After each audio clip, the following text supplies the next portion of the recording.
Hi అండి. Welcome to my channel Bhagyalakshmi పచ్చ. ఎలా ఉన్నారు? బాగున్నారా? నేను కూడా చాలా బాగున్నాను. ఇప్పుడే ఇంట్లో పని అంతా అయింది. ఇంకా చేనుకి వెళ్ళాలి. చేనుకి వెళ్ళబోయే ముందు ఇంకా రేపు టిఫిన్ కోసమని దోశలకైతే బియ్యం నానబోసాను. చేనుకి వెళ్తే బియ్యం నానబోసాను అనుకోండి, వచ్చేటప్పటికి బాగా నానిపోతాయి. ఇంకా చేను నుంచి వచ్చిన తర్వాత పిండి అయితే వేసుకోవచ్చు. 2 రోజుల నుంచి అనుకుంటున్నాను దోశలకు బియ్యం నానబోద్దామని. రోజు అనుకోవటం, మర్చిపోయి చేనుకి వెళ్ళటం. మా అమ్మాయి హాస్టల్కి వెళ్ళేటప్పుడు దోశలు తినే హాస్టల్కి వెళ్ళిద్ది. నిన్న బియ్యం నానబోద్దాం అనుకున్నానుగా, మర్చిపోయి నానబోయలేదు. ఇంకా బయట నుంచి దోశ తెప్పించుకొని అయితే తిన్నది. మినప్పప్పు అయితే అయిపోయినాయి. ఇంకా టిఫిన్ కడుగుదామని టబ్లో అయితే పడేశాను. ఇదైతే ఇంకా సాయంత్రం చేను నుంచి వచ్చిన తర్వాత అంట్లన్నీ కడిగేశాను. ఇంకా అంట్లు కడిగేసి ఇంక ఇదిగోండి బియ్యం అయితే కడిగి పెట్టేశాను. ఒక అరగంట సేపు నానిన తర్వాత అన్నం పొయ్యి మీద పెట్టేశాను. ఇంకో పొయ్యి మీద అయితేనేమో ఇంకా పాలు పెట్టేశాను. ఈ 2 పనులు చేసుకుంటానే ఇంకా పిండి అయితే మిక్సీకి వేసుకోవాలి. పాలు పొయ్యి మీద పెట్టినప్పుడు మనం ఎలాగైనా సరే దగ్గరుండి పాలు కాగబెట్టుకోవాలి. కొంచెం పక్కకు పోయినా సరే పాలు మొత్తం పొంగిపోతాయి. ఇంకా అందుకనే ఈ పనులన్నీ చేసుకుంటా పిండి కూడా ఒకేసారి వేసుకుంటాను. మిక్సీ కూడా వంటగదిలోనే కదా ఉండేది. ఇంకా పిండి వేసుకునేది కూడా వంటగదిలోనే. ఇంకా దగ్గర ఉండి పాలు చూసినట్టు ఉండిద్ది, మన పిండి వేసుకున్నట్టు ఉండిద్ది. 2 పనులు అయిపోతాయి. పొలం వెళ్ళినప్పుడనే కాదండి, ఇంటి దగ్గర ఉన్నప్పుడైనా సరే నేను వంటగదిలో పనులు చేసుకుంటానే పిండి వేసుకుంటాను. అంతేగాని ప్రత్యేకంగా పిండి వేసుకుంటా మాత్రం ఉండను. బియ్యం కానీ మినప్పప్పు కానీ మొత్తం కేజీ నానబోసాను కదా, మిక్సీకి అయితే మాత్రం 4 సార్లు వేసుకోవాల్సి వచ్చింది. ఎక్కువైతే వేయనండి. మిక్సీకి ఈ జారుకి సగానికి కొంచెం పెచ్చి వేసి వాటర్ పోసి ఇంకా మిక్సీకి అయితే వేస్తాను. త్వరగా పని అయిపోయిద్దని మరిన్ని వేసాను అనుకోండి, మిక్సీ లోడు బట్టి పాడైపోయిద్ది. అందుకనే సగం సగం జారుకు వేసి 4 సార్లుగా వేసుకుంటాను. పిండి అయితే ఇంక ఇప్పుడు ఫ్రిడ్జ్లో పెట్టను, మూత పెట్టేసి ఇంకా పక్కనైతే పెట్టేశాను. రేపు పొద్దుటికల్లా పిండి అనేది కొంచెం పొంగిద్ది. ఈరోజు కూర అయితే దోసకాయ పచ్చడి ముక్కలు నూరాను. ఇంకా పచ్చడి అయితే టమాటా పచ్చడి అయితే ఉంది. చేనుకి వెళ్ళేటప్పుడు పచ్చడి అనేది తప్పనిసరిగా ఉండాల్సిందేగా. రోజు టమాటాలు వేసి పులుసు కూరలు తిని తిని బోరు కొట్టింది. అందుకని దోసకాయ పచ్చడి ముక్కలు అయితే చేశాను. మేమైతే తింటాం కానీ నవీన్కైతే వద్దంట. ఉదయం స్కూల్కి అయితే ఎగ్ కర్రీ చేసి పంపించాను. ఇప్పుడైతేనేమో ఆమ్లెట్ కావాలంట. ఇంట్లో అయితే టమాటా పచ్చడి ఉంది. టమాటా పచ్చడి వేసుకొని నెయ్యి వేసుకొని ఆమ్లెట్ వేసుకొని అయితే తింటాడు. పిల్లలకి ఇష్టం లేని కూర అప్పుడప్పుడు ఇంక ఇలా పచ్చళ్ళు వేసుకొని ఇంకా ఆమ్లెట్ వేసుకొని అయితే తింటారు. ఎప్పుడు ఫ్రిడ్జ్లో ఎగ్స్ అయితే ఉంటాయి. పిల్లలకి ఇష్టం లేని కూర అనుకోండి, వాళ్ళకు ఒక ఎగ్గు వేసి ఆమ్లెట్ చేయటం కానీ ఎగ్గు కర్రీ చేసి కానీ ఇస్తాను. ఇంకా మా ఇంట్లో మా ఆయనకి ఇష్టం లేని కూర కాదులేండి, కొన్ని కూరలు అయితే గిట్టవు కదా, పప్పు బంగాళదుంప అలాంటివి అయితే తినరు. ఇంకా అలాంటప్పుడు వాళ్ళకు కూడా ఎగ్ చేసి ఇవ్వటం అలా చేస్తాను. అందుకనే ఫ్రిడ్జ్లో ఎప్పుడు కోడిగుడ్లు అనేవి నిల్వ స్టాక్ ఉంటాయి. ఒక్కసారిగా ఒక అట్ట అయితే తెప్పిస్తాను. తెప్పించి ఇంక ఫ్రిడ్జ్లో పెడతాను. మళ్ళీ అయిపోయిన తర్వాత తెప్పిస్తాను. ఒక్క ఎగ్గుతో చేసిన ఆమ్లెట్ అయినా సరే నవీన్కి పెద్ద ఆమ్లెట్ ఉండాలి. చిన్న ఆమ్లెట్ పోసామనుకోండి అస్సలు తినడం గొడవ చేస్తాడు. అందుకని ఆమ్లెట్ పల్చగా పెద్దది పోసిస్తాను. ఈ బల్ల మీద సామానికి దుమ్ము పడకుండా నేను చీరొకటి కప్పుంచుతాను. ఎప్పుడో సంక్రాంతి పండగ అప్పుడు ఈ సామాన్లన్నీ కడిగాం కదండి, చాలా రోజులు అవుతుంది కదా, 10 రోజులకు పెచ్చి అవుతుంది. ఇంకా అప్పటి నుంచి చీర అయితే కప్పలేదు. పండగప్పుడు పిండొంట్లు వాడుకోవడానికి ఈ గిన్నెలు టిఫిన్లు వాడుకుంటాం కదా, మళ్ళీ చీర కప్పి అది తీయటం ఈ సామాన్లు తీయటం ఎందుకులని చీర అయితే కప్పుంచలేదు. ఇప్పుడేమో చేనుకి వెళ్తా కొంచెం హడావుడిగా ఉన్నాము, అందుకని ఇంకా చీర అయితే కప్పలేదు. ఈరోజు ఇంకా మరీ ఎక్కువ దుమ్ము వస్తుందిలే, ఈ సామాన్లన్నీ మళ్ళీ దుమ్ము దుమ్ము అయిపోతాయని ఇంక ఈరోజు మాత్రం చీర కప్పుతున్నాను.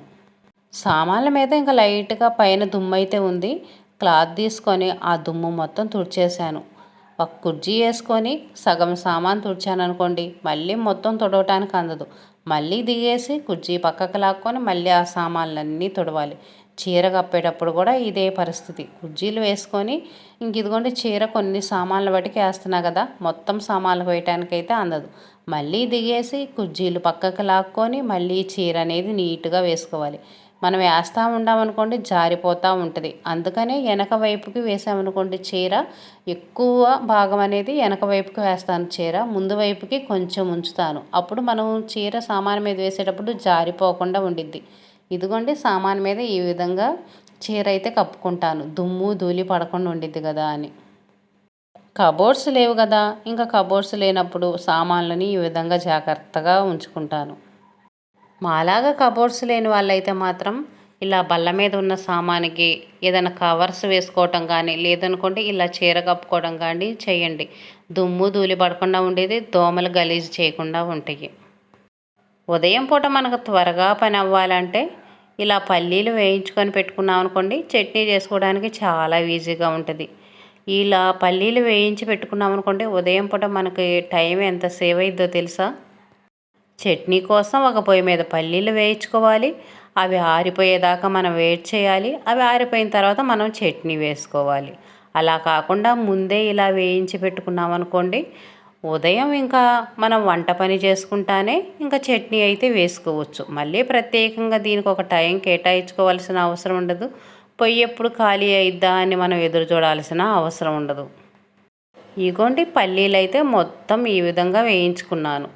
ఇలా వేయించుకొని ఒక డబ్బాలో పోసి పెట్టుకున్నాం అనుకోండి, ఉదయం పూట చట్నీ చేసుకోవడానికి మనకు టైం అనేది బాగా సేవ్ అయ్యిద్ది. కొంతమంది ఆడవాళ్ళు ఉద్యోగం చేసే వాళ్ళు, మాలాగా పొలం పనులు చేసే వాళ్ళు ఉంటారు కదండి. వాళ్ళకు ఉదయం పూట వంట పనులు చేసుకోవాలంటే చాలా హడావుడిగా ఉండేది కదా. ఇంక ఇలా పల్లీలు కనుక వేయించి పెట్టుకున్నామంటే చట్నీ వేసుకోవడానికి మాత్రం టైం బాగా సేవ్ అయిద్దండి. ఒకసారి ఇలా ట్రై చేసి చూడండి. ఈరోజైతే టమాటాలు 2 రకాలుగా తీసుకున్నాను.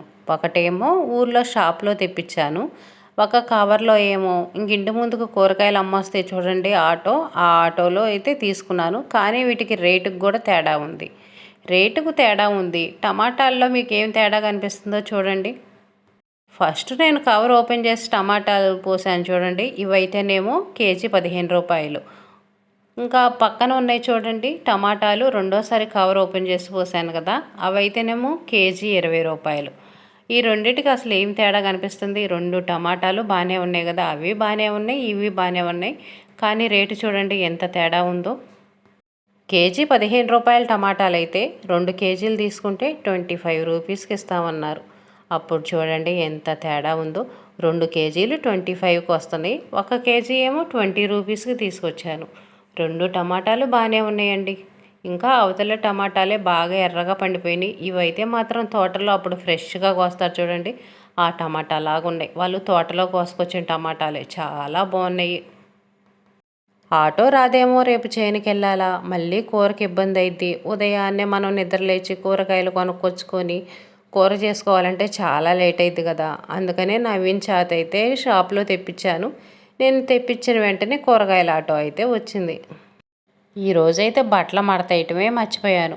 రోజు డాబా మీద బట్టలు ఆరేసేదాన్ని. చేను నుంచి వచ్చిన తర్వాత బట్టలు తీసుకొచ్చి మడతేసేవాళ్ళం. మా అమ్మాయి అయితే ఉండిద్ది కదా, తనైతే బట్టలు మడతేసేది. ఇంకా తనకు హాస్టల్కి వెళ్ళిపోయింది కదా, నాకైతే బట్టలు మడతేసే అలవాటు లేక నేనైతే మర్చిపోయాను. ఈరోజు బట్టలు కూడా కిందే ఆరేసాను.